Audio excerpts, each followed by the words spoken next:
There is a version of Spider-Man who's made of 1,000 actual spiders. There's even one that pilots a giant robot, and another that's eating Galactus. It's been said that there is a version of Spider-Man that can literally do everything, including bring Uncle Ben back from the dead. And that's the spread we're covering today. Welcome to the premiere of our most powerful version series, a brand new series where every single episode we take one character in every form that they've ever taken and rank them by raw power, comic books, movies, video games. The whole multiverse is on the table. And we're gonna start with everyone's friendly neighborhood Spider-Man. Today is gonna be part 1, and we're gonna cover what I like to call the mortal tier Spider-Man. And then in part 2, we're gonna leave the Earth realm and physics along with it and talk about cosmic and reality warpers. I'm Kai the comic guy, and it's time for a deep dive. Alrighty, coming in at number 14, we have the Tobey Maguire Spider-Man of Earth 96283. This will take our best live action version. Let me explain why. Raimi's trilogy gave us the most physically capable Spider-Man ever put on screen. And there are a ton of receipts throughout the film. He stopped a runaway train with his bare hands and web lines, pulling back enough force to decelerate several hundred tons of steel, while his body was almost shredded apart doing it. He's also taking hits from Green Goblin, Doc Ock, Sandman, Venom, across 3 separate films. Now, I know the Tom Holland fans are already typing, and look, I get it. The Iron Spider suit, EDA system, along with the instant kill mode, on paper, that's a pretty dangerous package, right? But force multipliers only matter if the baseline underneath actually holds up, right? So Tobey's baseline far outclasses Tom's in every physical metric, and we can show that on film based on raw strength, durability, and pain tolerance. So I'm not sure it's really that close. Tobey takes the live action slot on merit and holds on to number 14. A live action Peter with nothing but his body and his will. Number 13 has neither of those and somehow makes him a little bit more terrifying for it. Coming in at number 13, Spiders Man, Earth 11580. The darkest origin possibly on the list, and full transparency, one of the most limited and raw output, which is exactly why he sits at number 13. On Earth 11580, a horror-tinged reality called Cruel York, a young Peter Parker toured Horizon Labs with Gwen Stacy. They observed the colony of radioactive spiders being bombarded with genetic experiments. Peter slips, falls into an enclosure, and gets devoured alive. Yeah, he kind of dies, guys. But the spiders absorb this consciousness, and the swarms become a hive mind, and they take a Spider-Man shape to fit into the costume. So we have thousands of arachnoids basically pretending to be a man. Power-wise, yeah, he's got some Spidey strength. He's pretty hard to kill conventionally. Punch him, the swarm disperses and reforms. Stab him, same. He can split off into individual spiders and autonomously scout and retain full intelligence. He's a tactical surveillance network shaped like a person. Oh, and he casually talks about maybe wanting to eat enemies, so yeah, that's a thing. Or not eat them. But where the limitations are is in the raw offensive power, because there's no symbiote, there's no cosmic energy, there's no force multiplier, except a bunch of small spiders making up a whole. So you can't punch the Spider-Man out, but he can't always out-punch you or above his weight class. So he's going to sleep tight at number 13.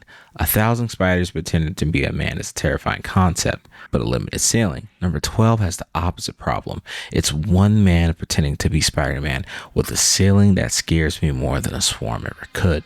Coming in at number 12, we have the Superior Spider-Man. This Spider-Man showed up during the Dan Slott run. A dying Otto Octavius pulled off the ultimate body snatch, swapping minds with Peter Parker, and Otto winds up being in the driver's seat. He was out to prove that he was the Superior Spider-Man. He was willing to do things that Peter, normally wouldn't.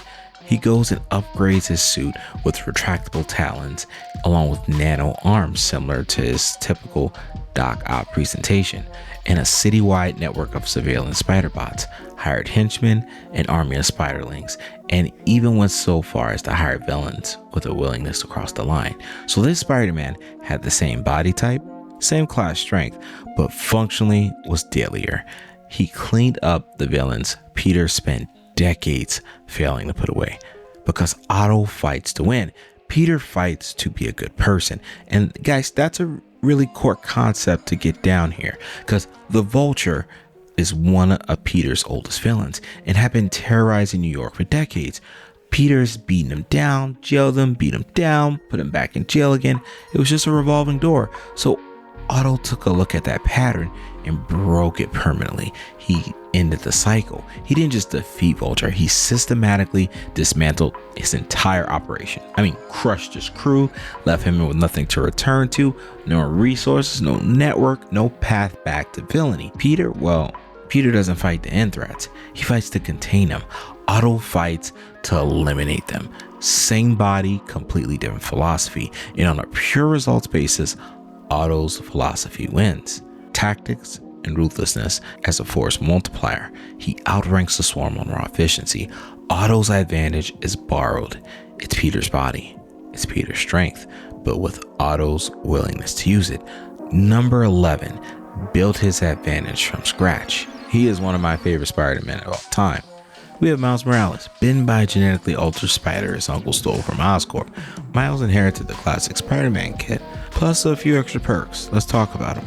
Okay, first, the Venom Blast, a bioelectric discharge that can incapacitate larger foes by frying the nervous system and double as a localized EMP against tech. Pretty useful. Second, his active camouflage, a stealth tool that no other spider on this list has natively. After the Secret Wars, he winds up in the 616 universe. With the recent Vibranium upgrade and his evolving electrical command of it, Miles isn't a legacy kid anymore. He's a flagship. He's a powerhouse. His Venom Blast isn't a static tool. It started as a nervous system disruptor, then an EMP. Then he began focusing it directly, tightening the output into something closer to an actual physical construct. Yeah, guys, Miles has a lightsaber. He has a freaking lightsaber, and it is awesome, and you should definitely read this comic book right here. Go ahead and read it. The trajectory of his power and evolution points towards full offensive constructs that no other Spider-Man on this list has developed thus far. And here's what matters most when we talk about ranking. Miles is the entry that's most likely to climb. He's the least experienced of the major Spideys. Number 10 wins on a completely different axis, one that makes versatility irrelevant when the opponent is the size of a city block. Coming in at number 10, we have the Japanese Spider-Man, Takuya Yamashiro. So it's not exactly Peter Parker, and this Spider-Man is of Earth 51778. In the 70s, monsters were a big deal, so Japan decided to make their own live-action Spider-Man series that was a little bit different than the West. They wanted to have a Spider-Man that could fight these city block threats. Takuya Yamashiro is a motorcycle racer who receives his powers during a blood transfusion from a dying alien. He was a warrior of the planet Spider. He has all the baseline Spider-Man powers, but when the street-level powers aren't enough, he summons a spider bracelet, which activates a spaceship called the Marveler, and the Marveler transforms into the Leopard, a 50-foot mecha that Takuya pilots to fight and destroy city-sized kaijus. And this is why he's going to stay at number 10. Everyone below Takuya is fighting a single scale, a street-level threat, a city level at a stretch, and that's a norm for these Spider-Men. But Takuya doesn't just hit harder than those entities, he operates at a fundamentally different category because he casually fights these kaijus. You cannot send Superior Spider-Man and his spider bots after a kaiju. You cannot Venom Blast something the size of a skyscraper into submission. The scale of engagement is its own force multiplier, and Leopard makes every other entry on this list look like a neighborhood problem. Takuya fights at a scale no other Spider-Man on this list can reach. Number 9 fights at every scale and has 6 decades of receipts to prove it. Coming in at number 9, we have the classic Spider-Man, the 616 Peter Parker that we all know and love, that first appeared in Amazing Fantasy 15 in 1962. The Golden Standard, the Peter Parker every entry on this list is measured against. With 60 years of comic book feats has earned him a top spot. A high school kid gets bitten by a radioactive spider on a Midtown high school field trip and inherits proportional strength of the Spider-Man. Several powers, wall crawling, hyper agility, spider sense, precognitive danger detection, and engineers his own mechanical web shooters because, well, he's frankly smarter than most of the adults in the room. He spent 6 decades justifying why he should be at number 9. He lifted an entire collapsing building on his own, on his back in Amazing Spider-Man number 33. He went toe-to-toe with the Fire Lord, a former herald of Galactus, and won. And yes, I know the community has their opinions about that fight, but we could talk about that in the comments, right? He survived the Juggernaut. He beat Doctor Doom and has traded blows with Carnage and the line of threats decades above his weight class. Here's what some of the casuals miss. 616 Peter constantly holds back. His full strength could put a fist clean through a brick wall and through an actual person. So nearly every punch this Peter throws, the Spider-Man you usually see fighting is only fighting at a portion of his actual strength, because the alternative is a body count and it would pile up fast. But when he does cut loose, like against Juggernaut, against Rampaging Symbionts, against someone who can genuinely take it, you finally see how overpowered this hero actually is. 6 decades of feats, constant growth, permanent handicap he chooses to wear every single day, and the discipline is the difference between him and half the monsters below him. They hit as hard as they can. Peter hits as hard as he lets himself, and that's why he's earned this spot. All right, guys, so that's the template. Discipline, brilliant, and holding back by choice. Number 8 is what happens when discipline disappears entirely and just raw strength remains. Coming in at number 8, we have the Spider-Hulk, who appeared in Web of Spider-Man number 70 and has shown iterations in bullet points 1 through 5. This is going to be the top in the last entry of our mortal tier, and I need you to understand the gap between number 8 and everyone else, because it's not a step, it's a cliff. In the Web of Spider-Man 70, Peter is accidentally infected with the Hulk's gamma radiation, and here's the part that should terrify you. His intellect didn't survive the trip. Peter Parker, genius tactician, the guy who builds weapons in his basement, gets swallowed up by a savage Hulk level rage. And kind of not Spider-Man anymore, right? That's pretty much a walking natural disaster. And what's the absolute ceiling of this form? Well, how can we determine that? Well, let's look no further than Earth 70105 and the J. Michael series bullet points, where Peter wanders into a gamma bomb test site instead of a spider lab and becomes that world's Hulk. When Galactus arrives, every superhero on the planet pretty much gets dismantled. Equipped to actually put up a fight is Parker Hulk, who steps out of seclusion and charges the Devourer of Worlds. Now, he doesn't win, guys. He by the power cosmic and dies. But here's what matters. He was the only being on Earth who could make Galactus feel like this was an actual fight. And that is not an understatement. His sacrifice inspired the Silver Surfer to turn on his own master and drive Galactus off the planet. Peter, running on pure gamma rage, moved the needle against the Planet Eater, and that's the ceiling for this form. It's formidable. Spider-Hulk takes number 8 because new gamma class brute force at this tier outclasses everything below, just based off of pure destruction. Let's not forget, muscles have limits. Physics has limits. The 7 versions of Spider-Man that are going to be in part 2, they don't operate within those boxes anymore. Coming in at number 7, guys, we have the Spider-Man Sorcerer Supreme. And Spider-Man stops needing web shooters because, well, magic does the heavy lifting at this point. In this reality, he was actually taken in by the Ancient One and trained in the mystic arts, eventually ascending all the way to become the Sorcerer Supreme. So the caveat is he keeps all his full spider bite biology, his strength, his agility, and his spider sense. But what you layer on top of that is the entire Vishanti blessed mystical arsenal. That's pretty much a winning combination for any Spider-Man, right?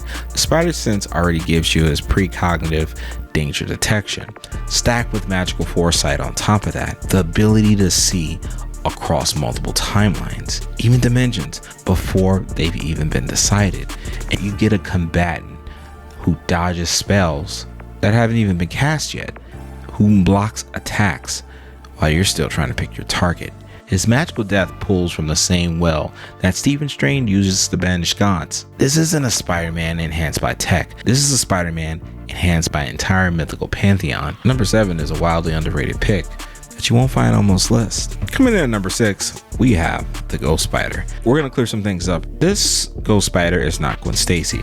Spider-Gwen, named Ghost Spider with a hyphen, kind of confuses people a lot. This specific Ghost Spider is the Peter of Earth 1638, and a totally different character and a totally different story. In this Earth 1638, it is called the Perfect World. Uncle Ben didn't die, Aunt May didn't die, neither did Gwen. Peter becomes the Amazing Spider-Man, rich, beloved, head of his own corporation at Parker Technologies. And it sounds pretty wholesome, right? In this reality, Ben Parker's mantra is a little twisted than we actually remember. It is, with great power comes a responsibility to stay powerful. Acting on his uncle pushing him, Peter built a dimensional portal that starts abducting Spider-Man from their own realities in order to absorb their powers and feed his own. He stacked spider totem after spider totem until his world villains essentially gave up. Our Peter Parker, the 616 universe, arrives, and this Peter Parker was pretty much about to have him for breakfast, but 616 kind of talked him out of it, and Earth 1638 Peter stepped into his own time machine to spare him. This is what apparently killed him. So his spirit goes to hell. In all fairness, this Peter felt like he deserved it, and he kind of did. Then Bruce Banner, this universe's sorcerer supreme of that reality, died fighting his alter ego, the Infernal Hulk. And in his astral form, Banner freed Peter and infused him with the spirits and the powers of the remained and the damned. Peter came back as Ghost Spider, carrying every spider totem power he ever absorbed, plus the magic of countless redeemed souls. So this Peter basically had tons of powers, tons of soul-filled mysticism, and a full redemption arc. Number 6 is undeniably the most narratively loaded entry on this list. Number 5, the zombie Spider-Man. During Earth 2149, the hunger virus turns the Marvel Universe into superpower cannibals. When the Silver Surfer and Galactus arrive and consume the planet, the zombie horde, well, they get hungry. Spider-Man included. He eats them first. By consuming the Devourer of Worlds, the survivors absorb the power cosmic. Zombie Spidey gets command over the universe's fundamental forces, and we're talking about gravity, electromagnetism, both nuclear forces, plus the cosmic energy blasts, and you can travel in space unassisted. They roam the cosmos for 40 years, eating everything in their path. Peter's body is essentially undead, feels zero pain, and can't be killed conventionally. At one point, he actually uses his own veins as webs. And the kicker is, the reason he is peak material for this character is he kept his consciousness. He weaponized his guilt, he betrayed the entire zombie horde, and unleashed Sandman nanobots that wiped out the plague, and sacrificed himself to save the rest of the multiverse. Power cosmic, plus unkillable, plus the Parker guilt complex, makes him sit at number 5 comfortably. Controversy number 1. We are talking about the power of love Spider-Man. If you've been on TikTok for like 10 seconds, you've seen the power of love Spider-Man stomp through the multiverse. Body cosmic gods, casually taking on the one above all. He's everywhere on the algorithm, guys. Let me give you a little bit of detail on the story. The original source is a single weird sequence in a Peter Parker Spider-Man annual of 1999. A story where Peter has a strange dream. He wakes up feeling, well, a bit off, and discovers that everyone and him have had the same similar experience. That's the seed, that's the actual comic, and it doesn't present Spidey as, well, omnipotent, but the power scaling community kind of ran with it and stacked theory on theory and built up a power of love Spider-Man who supposedly transcends reality through the pure love nexus energy. It's a meme, but a gigantic one, built on a real but minor source comic. So why is he number 4? This is a most powerful version list, and discourse is going to happen, guys. We're not going to agree. If you're the audience loading up on TikTok and seeing the power of love beat the one above all in the fan debates daily, well, of course you would think this guy should be number 1. But leaving him off this list, I think, would be disingenuous and cowardly due to the lack of actual source materials. He belongs in the conversations and ranked honestly a community elevated omnipotent Spider-Man that lives mostly in the power scaling subculture. So he sits at number 4, above the cosmic tier entries below. Because each of them has concrete on-panel feats of actually rewriting realities, we have to rank them higher. Let me know what you think about this in the comments. I know you will. Coming in at number 3, we have the Infinity Gallant Spider-Man. In an all-ages story, not the main 616, a makeshift Avenger squad chases Thanos through deep space. He basically decimates the universe, and in the climax, Spider-Man rips the gauntlet right off the Mad Titan's hand. For that stretch, Peter Parker holds total omnipotence within his universe. Because remember, these gloves don't go multiverse, guys. He undoes Thanos' genocide and restores billions and rewrites the cosmos back to rights. Gauntlet doesn't do specialized, it does everything. And that puts him on a higher tier than the main Spider-Man below him, and a cosmic specialist beneath that. So why is he number 2 and number 1? His power was kind of borrowed from a tool. His story is all ages outside the main continuity, and the 2 slots above him operate higher in scope and deeper in canon. So this Spider-Man earns the bronze medal. Borrowed omnipotence, but still elite. Coming in at number 2, we have the Beyonder Spider-Man. This is not the 1984 Secret Wars, where Dr. Doom stole the Beyonder's power and Spidey walked back with the black suit. This is a 2010 retelling. In the issue number 4, Doom has the route to the Beyonder's stolen power through a conduit, and it lands in Peter Parker's hands. So for a fraction of a second, Peter held the power of being able to operate above the entire multiverse. In that heartbeat, he recreated and resurrected Uncle Ben and remade himself a hero of all humanity. That sailing, that multiversal omnipotence, is higher than anything else on this list except number 1. And the choice he made is pure Spider-Man. Give a being like the original Beyonder that power, and he raises death out of curiosity.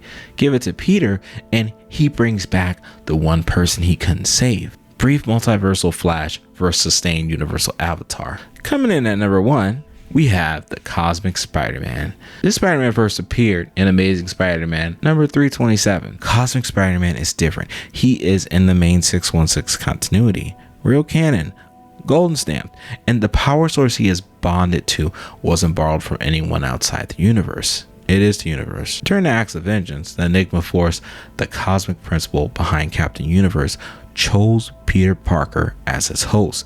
And here's the part most people don't grasp.